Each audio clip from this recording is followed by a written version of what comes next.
আমাদের রাজ্যে total voter হচ্ছে 7,66,00,000। ফর্ম ডিস্ট্রিবিউটেড হয়েছে 5,20,00,000। প্রাথমিকভাবে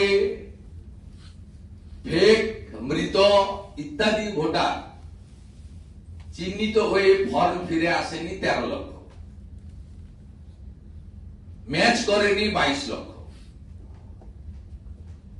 কে বা কারা রটিয়ে দিলেন মাত্র 10 লক্ষ বাদ গেছে। কে? নাম লিখে রাখুন। আমি না 95 সাল থেকে ভোটে লড়ছি। 1 কোটির উপরে যাবে, নিচে নামবে না। যদিও 100% এসআইআর এখানে হবে না, তারপরেও 1 কোটির উপরে যাবে। আর যদি 100% হতো সংখ্যাটা আরো একটু বাড়ত। কেন 100% হবে না? কারণ ইলেকশন কমিশন বিহার সরকারের সাহায্য পেয়েছে, পশ্চিমবঙ্গ ছাড়া বাকি 11টা রাজ্যে ইনক্লুডিং তামিলনাড়ু সেখানকার সরকারের সাহায্য করছে। এখানে সরকার বিরোধ করছে, মুখ্যমন্ত্রী মিছিল করছেন, মুখ্যমন্ত্রী ধমকাচ্ছেন, মুখ্যমন্ত্রী তার চাকর বাকরদের পাঠিয়ে ইলেকশন কমিশনের অফিসারদের রাত্রি 1টা পর্যন্ত কালকে অত্যাচার করেছেন।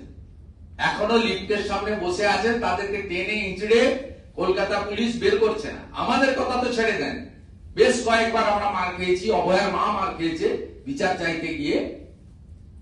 চাকরি প্রার্থীদের উপরে যে ধরনের বর্বর হামলা করেন আপনারা, মেট্রো স্টেশনের ভিতরে ঢুকে গিয়ে, শিয়ালদা রেল স্টেশনের ভিতরে ঢুকে গিয়ে, হাজরা মোড়ে কালীঘাটের দিকে কারো যাওয়ার উপায় নেই, গাড়ি থেকে নামার আগে ঠেলে ঠুলে ভিতরে তুলে দেন। আর আজকে ইলেকশন কমিশনার অফিসের ভিতরে 7টা লোককে বসিয়ে রেখেছেন যারা বিএলও নয়, আপনার পার্টির ক্যাডার। ইলেকশন কমিশনকে সাহায্য করছেন না, এরপরেও বলছেন কেন নয়। আরো উদাহরণ দিতে হবে।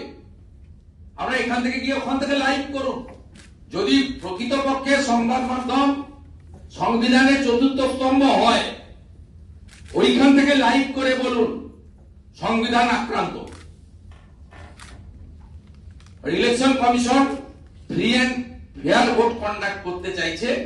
SIR not new, this is 9th time SIR happen in West Bengal. অতএব এই জায়গা থেকে আপনি বলছেন কেন, ব্যাখ্যা দিতে হবে।